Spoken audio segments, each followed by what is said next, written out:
Shortly after the Great Disappointment of October 22, 1844, a young 17-year-old woman received her first vision. That was the beginning of what would become a lifelong calling to be a messenger of God to His people.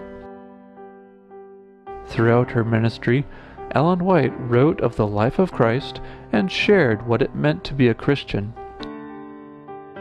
In 1863, she received a vision that outlined important health principles. This included the giving up of flesh meat, tea, coffee, alcohol, tobacco, and all harmful substances. It also led to the formation of a health system that has become one of the largest not-for-profit health systems in the world. From as early as 1872, Ellen White advocated the importance of establishing an educational system where our young people could learn without compromising their faith. From that time, the church has developed one of the largest church-run school systems in the world.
Isabel, in our previous episodes, we have seen how Satan has gradually introduced false doctrine, apostasy, and spiritualism into the church.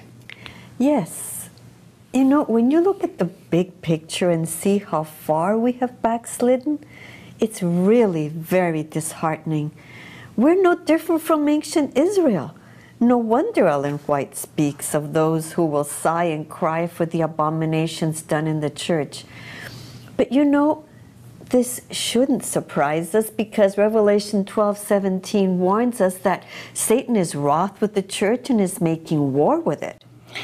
You know, speaking of sighing and crying, have you noticed that the current push for revival and reformation says nothing about this?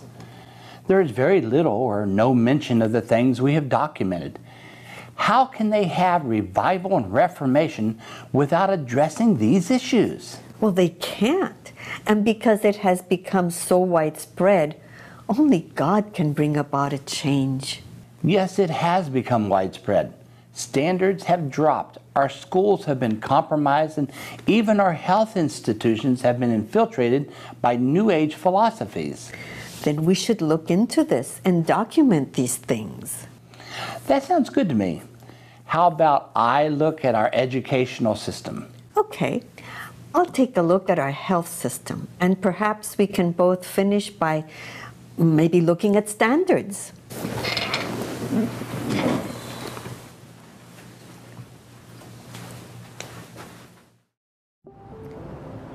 In 1863, Ellen White received a vision at Otsego, Michigan, with detailed information that would lead the fledgling church into health reform.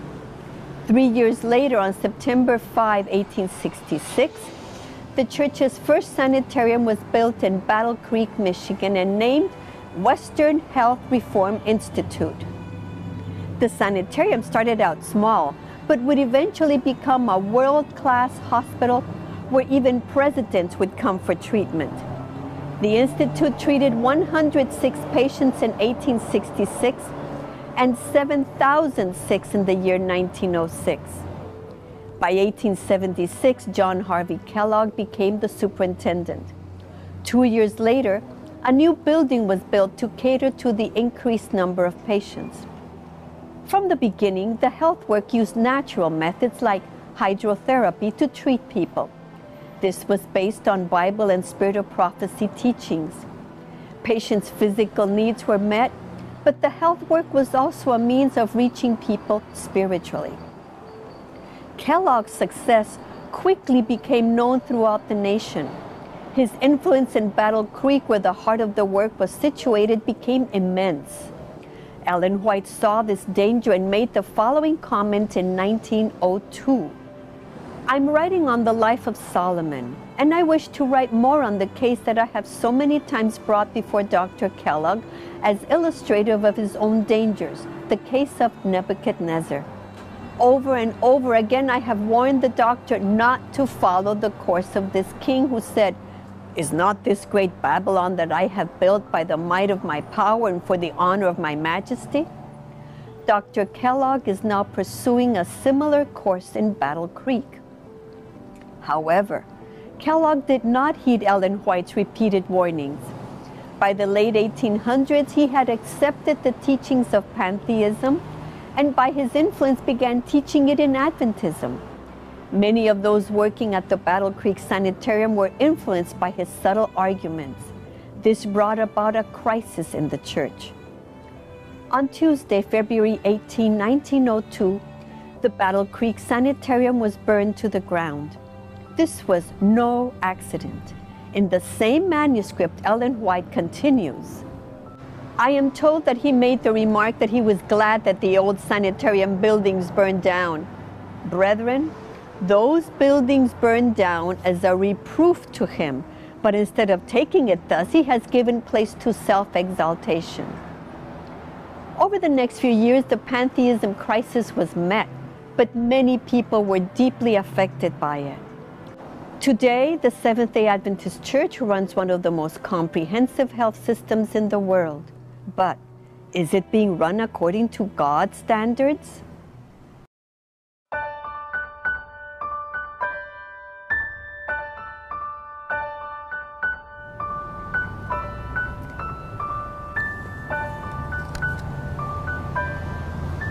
When God called the Israelites out of Egypt, He provided them with a set of health laws to ensure they would remain healthy.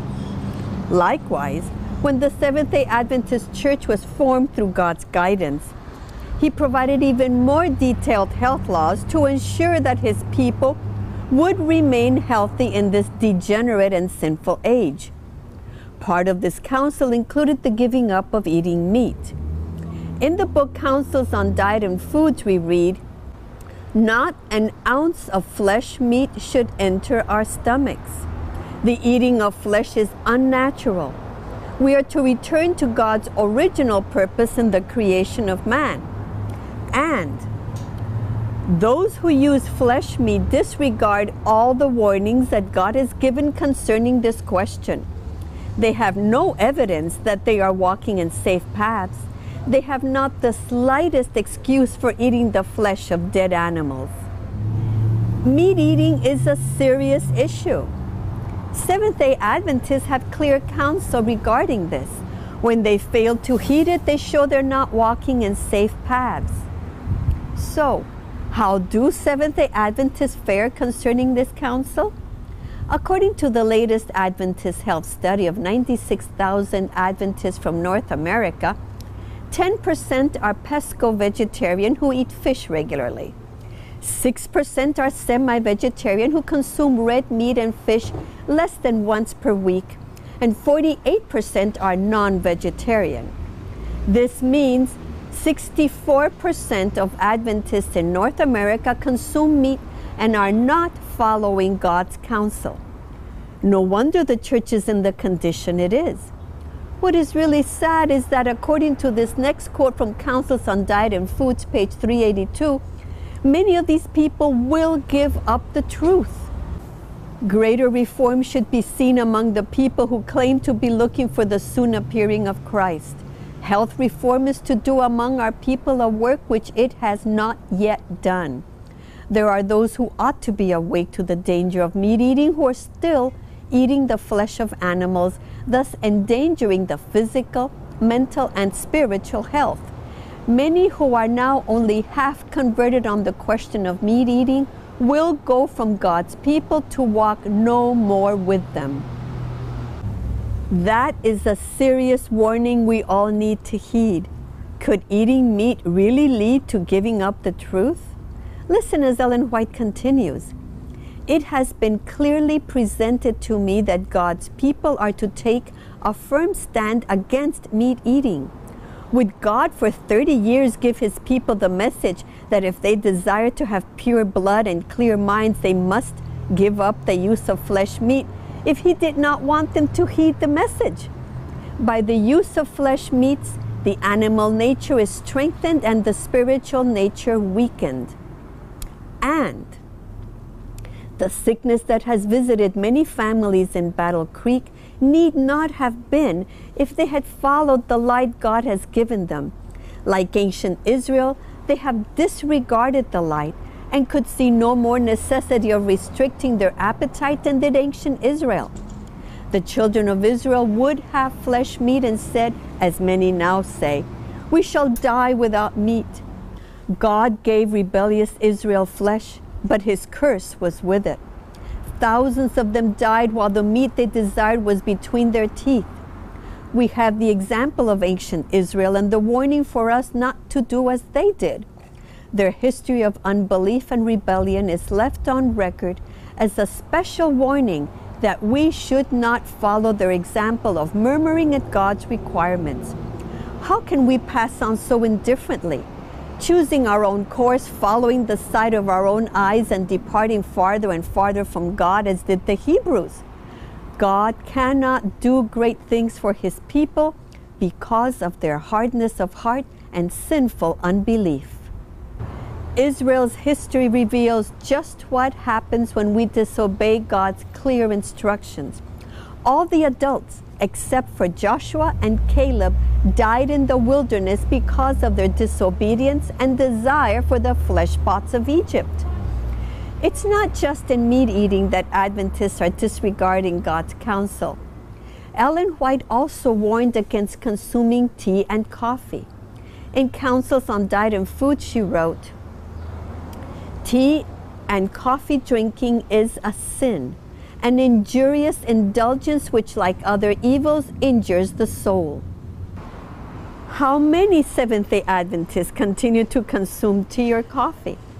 An Adventist health study which began in 1974 and finished in 1988 included approximately 34,000 California Adventists over 25 years of age. In it, 35% admitted to coffee use.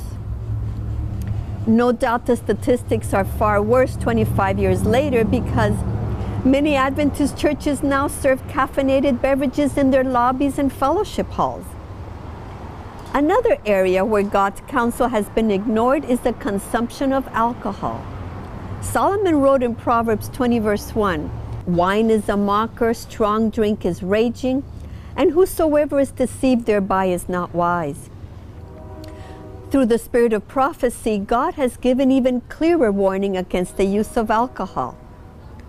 Tea, coffee, tobacco, beer, wine, and all spirituous liquors are not to be taken moderately but discarded. Is alcohol consumption a problem in the Seventh-day Adventist Church? According to L.A. Sensiman in the August 1980 issue of Ministry Magazine, it is.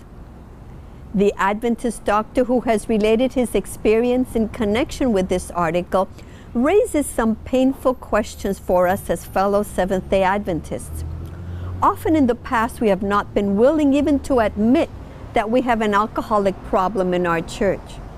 We wish we didn't, but we do. and in ever-increasing numbers. It is time for us as Seventh-day Adventists to recognize that we too have a problem among us with alcohol. In too many Adventist homes, alcohol is being served not only at parties, but as a refreshment at the dinner table. Wet bars can be seen in some Adventist homes. Nor should we think that only professional people are involved in the problem. That was back in 1980. 26 years later, Dr. Peter Landless from the General Conference Health Ministries Department wrote in the January 12, 2006 edition of the Adventist Review, "Within our own church membership and educational institutions, alcohol drinking is present. Some surveys show that up to a third of students have experimented with alcohol and approximately half remain regular drinkers." Obviously, this issue is not going away, and the problem is not caused by a lack of knowledge. Most Seventh-day Adventists know what the Bible and Spirit of Prophecy say.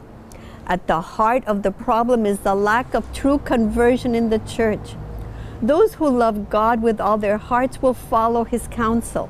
They will give up everything that is harmful to their bodies.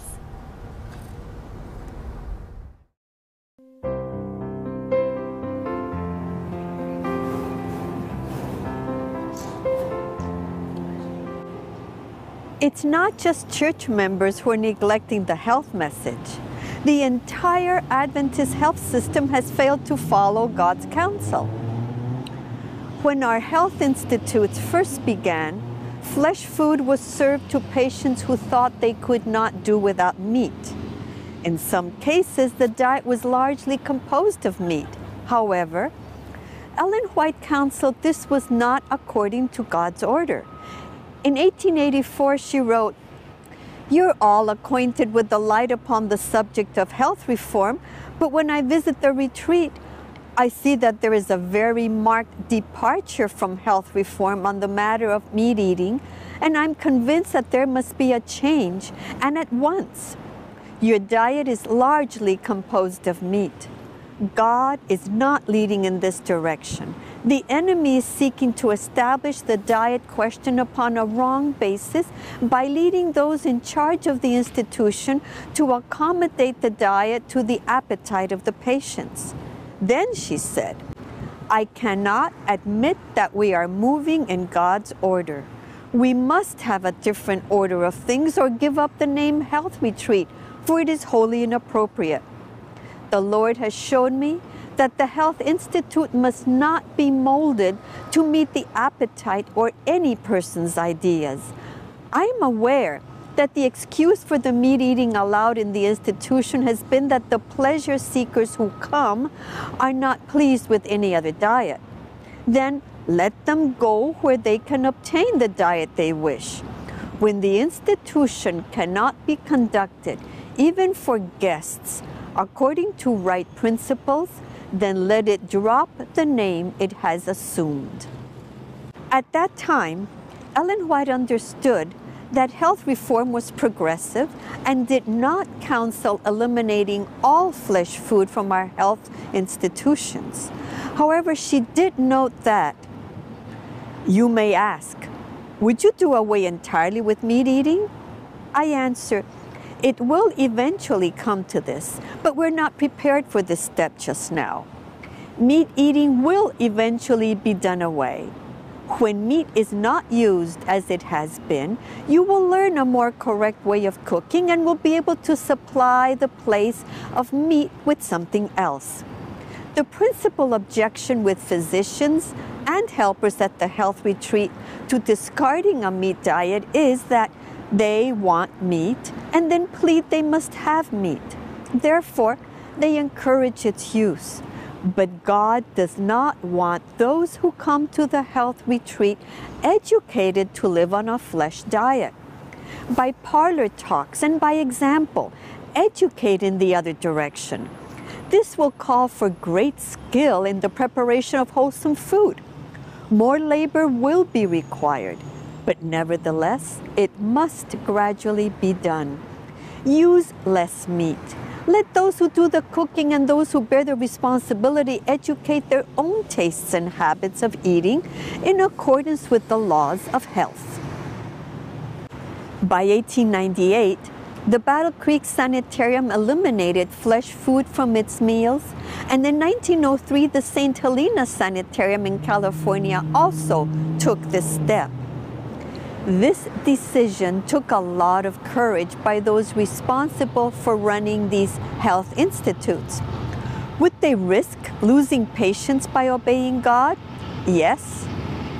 In describing what happened at St. Helena, Ellen White wrote in 1903, "Lately, the number of patients at the sanitarium has decreased owing to an array of circumstances that could not be helped. One reason for the lack of patronage is, I think, the stand that those at the head of the institution have taken against serving flesh meat to the patients. Ever since the opening of the sanitarium, meat has been served in the dining room. We felt that the time had come to take a decided stand against this practice. We knew that it was not pleasing to God for flesh meat to be placed before the patients.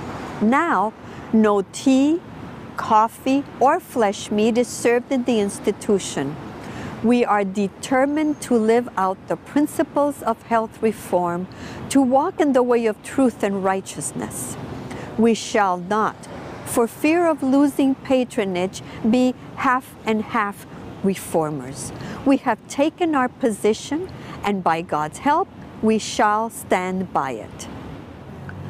Originally, our health institutes were called to be places where people could be given a chance to learn the three angels' messages. While in our care, they were to be shown that obeying the laws of health is just as important as obeying the 10 Commandments, including the Sabbath commandment. In 1905, Ellen White wrote, "40 years ago, the Lord began to give us instruction in regard to the establishment of sanitariums as one of His chosen ways for proclaiming the third angel's message. Men and women bring disease upon themselves by transgressing the laws of God. The laws of nature, as truly as the precepts of the Decalogue, are divine, and only in obedience to them can health be recovered or preserved. Our sanitariums are to be schools in which people of all classes shall be taught the way of salvation. In them, the sick are to be taught to overcome the appetite for tea, coffee, flesh meat, tobacco, and intoxicating liquor of all kinds." Church and health leaders realized that providing meat, tea, and coffee contradicted this message. This is why they eventually eliminated these from our health institutes. But how do our hospitals fare today? Do they still take the courageous stand that our sanitarium pioneers did?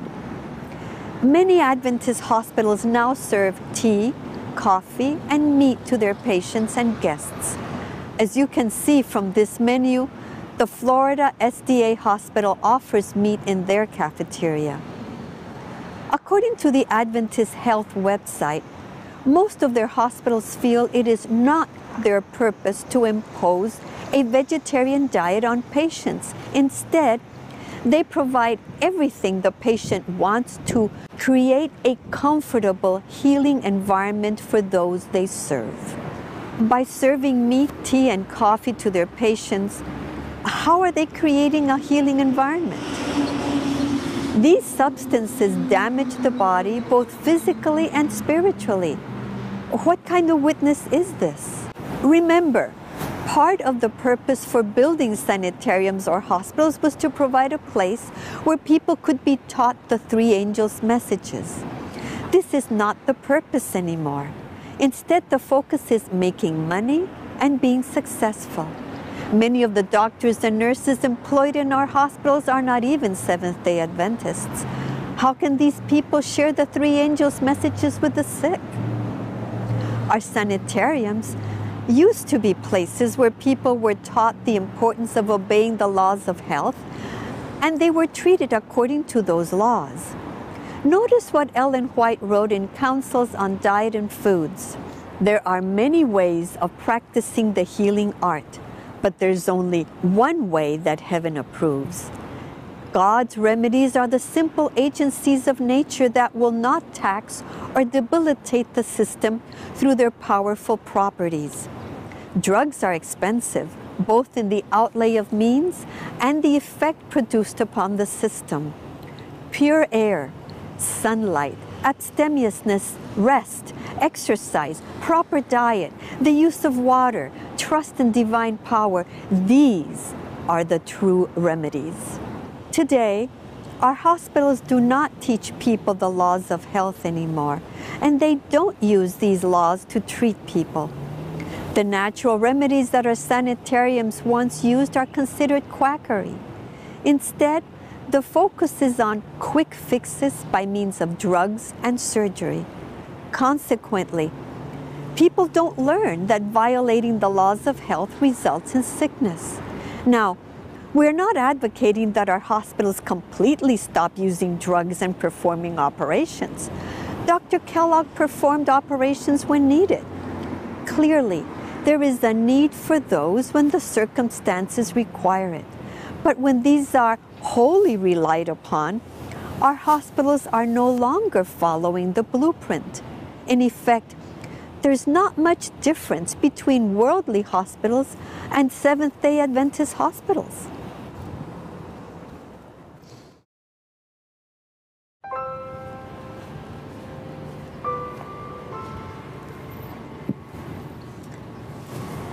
The Battle Creek Sanitarium burned to the ground in 1902 in part because Kellogg was promoting pantheistic ideas.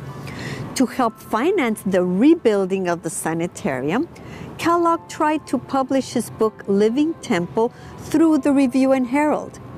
God burned that building down as well on December 30th of the same year.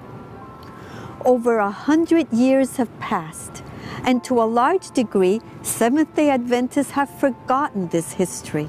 Today, spiritualism is being brought into some of our hospitals once again. New Age philosophy and practices are being promoted.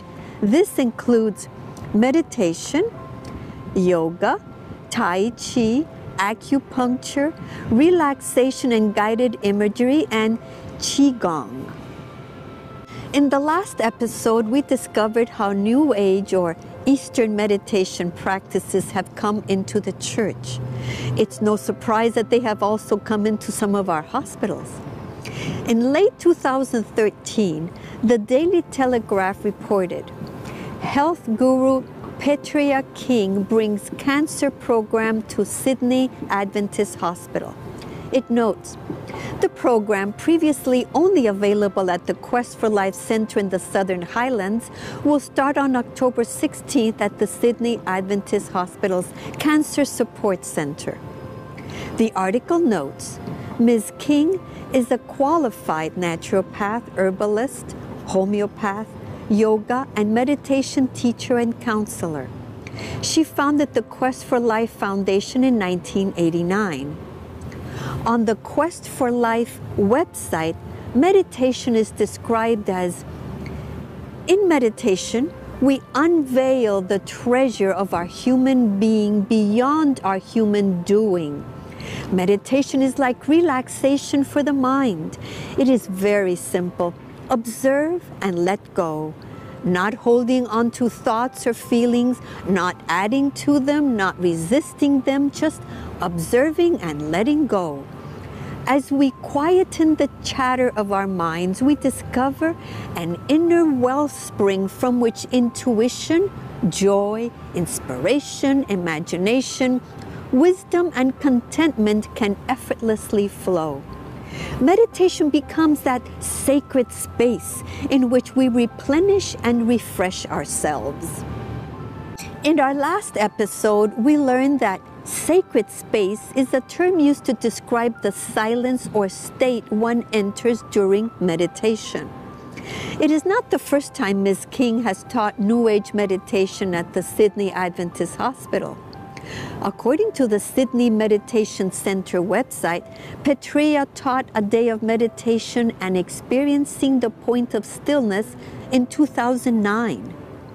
This point of stillness is the realm of the miraculous, the unexpected, and the often transformational opportunity that stillness provides.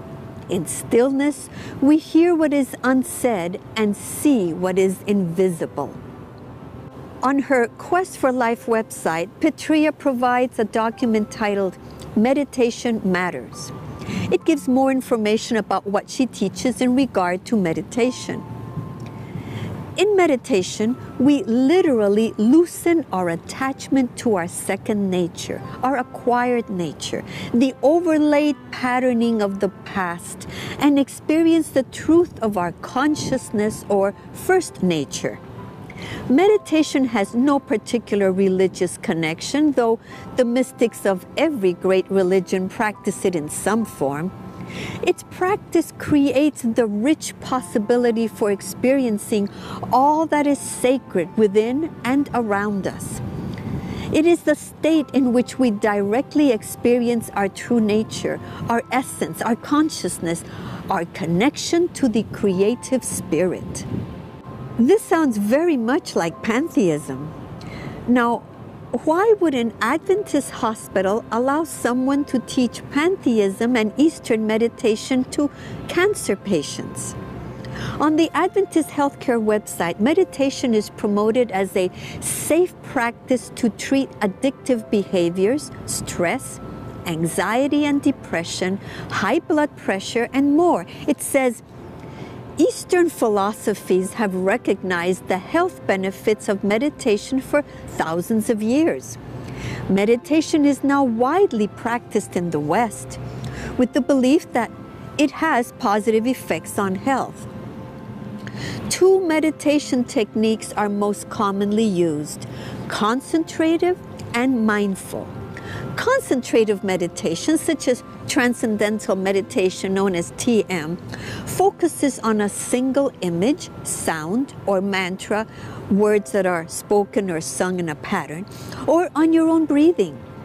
Mindful meditation, such as mindfulness-based stress reduction, MBSR, does not focus on a single purpose. Rather, you're aware of all thoughts, feelings, sounds, images that pass through your mind.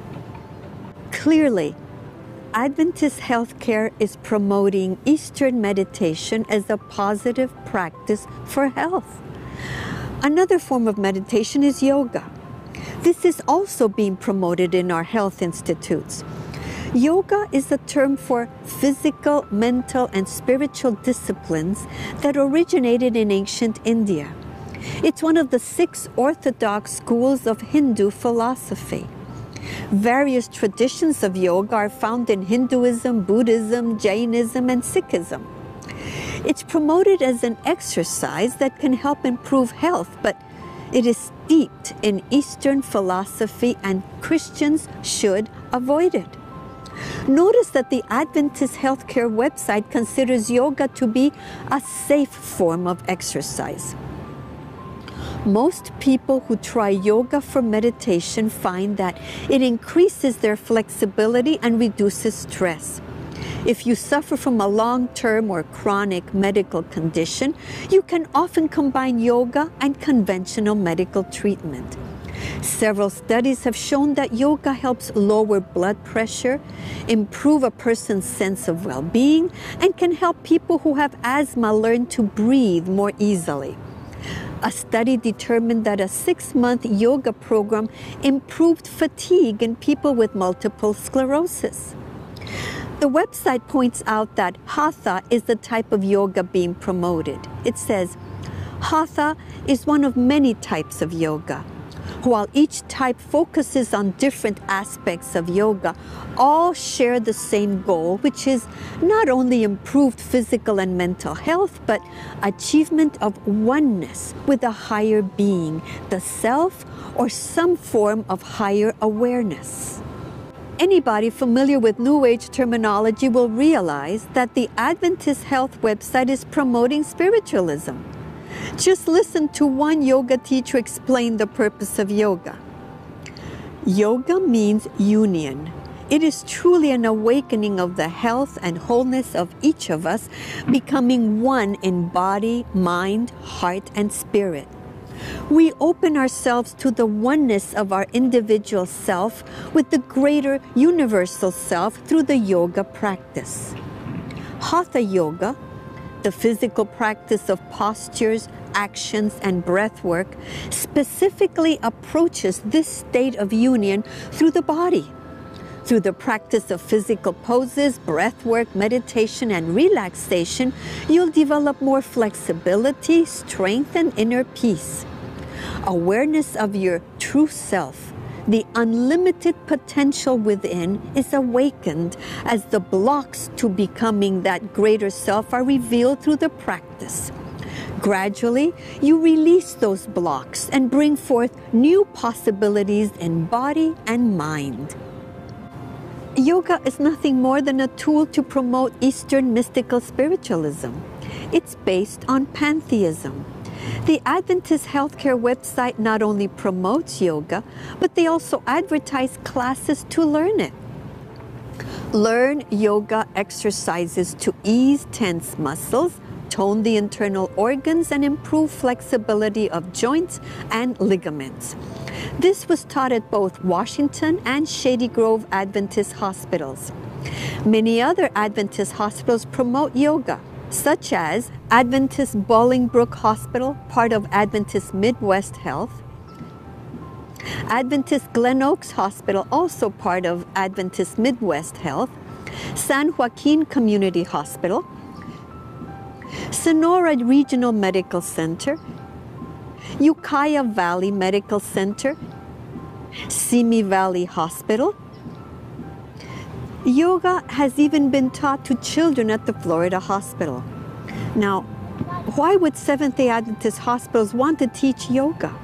There are many other forms of exercises that are beneficial to health that are not steeped in New Age philosophy. Tai Chi and Qigong are other New Age practices that are being taught in our hospitals. According to the Adventist Healthcare website, Tai Chi and Qigong are traditional Chinese movement exercises. They're based on two ideas. Energy, called Qi or Qi, follows through the body along energy pathways called meridians. If the flow of Qi is blocked or unbalanced at any point on a pathway, it's thought that you may become ill. You do Tai Chi and Qigong to increase energy, Qi, the flow of energy, and through gentle, graceful, repeated movements. Nature, including the body, consists of opposing forces called yin and yang. Good health results when these forces are in balance. You do Tai Chi and Qigong movements in an attempt to help restore the body's balance of yin and yang. The philosophy of yin and yang teaches that there are always opposing forces. Up and down, light and dark, good and evil, always must exist together. But this philosophy is not according to the Word of God. It is the deception of the devil. In God there is no evil. The psalmist says, "The Lord is righteous in all his ways and holy in all his works."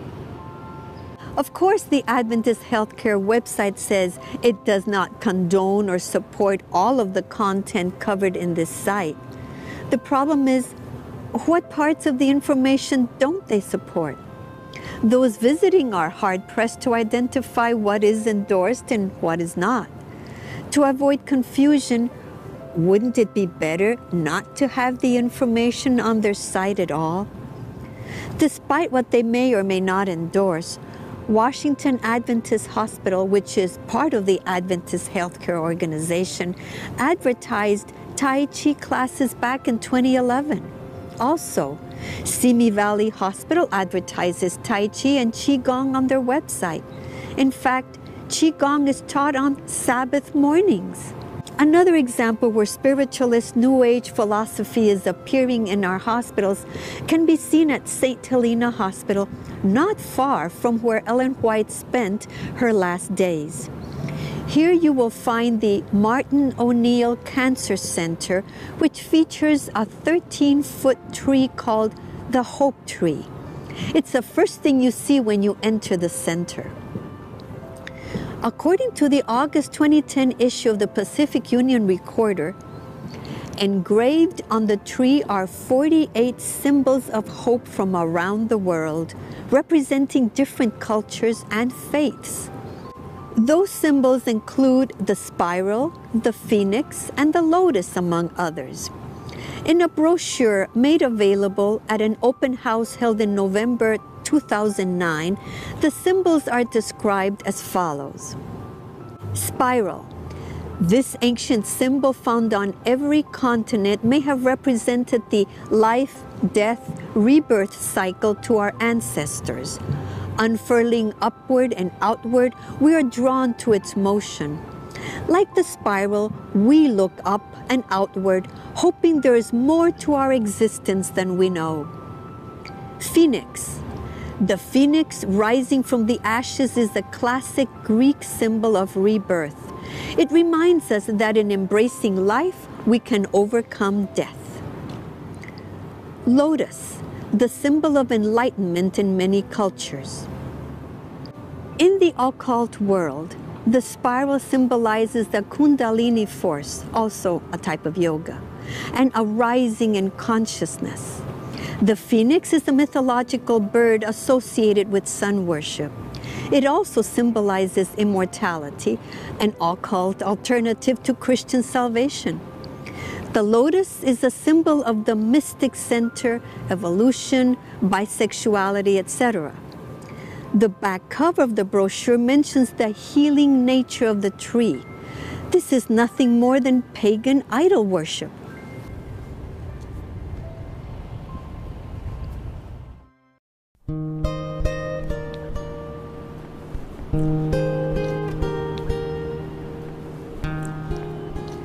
You know, things have changed dramatically since Ellen White wrote about the sanitarium work.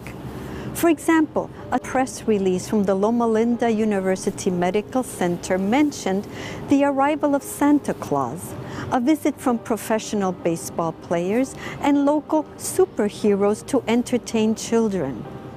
In December 2012, the invitees included a hip-hop superstar and a professional boxer. The Florida hospital has partnered with Walt Disney to create the only hospital in history to carry the Walt Disney name. According to their website, the talented Imagineers of the Walt Disney Company have created an immersive, magical lobby that not only addresses the need to heal physically, but emotionally as well. Such a partnership endorses what the Disney Corporation stands for, including their movies, which Christians should not be watching because many of them promote spiritualist philosophies. For example, Aladdin, Bed Knobs and Broomsticks, Alice in Wonderland, Aliens of the Deep, Peter Pan, Angels of the Outfield, Beauty and the Beast, and a whole lot more. What has happened to our health system? God destroyed the Battle Creek Sanitarium for the apostasy that was accepted back then. Will he have to destroy our hospitals today because they no longer follow his counsel and have united with the world? In our next episode, are books like Richard Foster's Celebration of Discipline good academic books? Is it possible that students will be able to discern all the wrong they learn from books like this? No wonder so many of our teachers, students, and church members are confused. Instead of teaching our students to be self-denying, humble Christians, competitive sports teach the opposite. It pains me to find that our schools see no problem promoting Shakespeare by performing his plays. Are fairy tales really innocent? Do they become acceptable if they promote Christian themes? Of course, the staff of these universities were quick to distance themselves from such abominations. If the students of our schools were taught according to God's blueprint, none of this would be happening.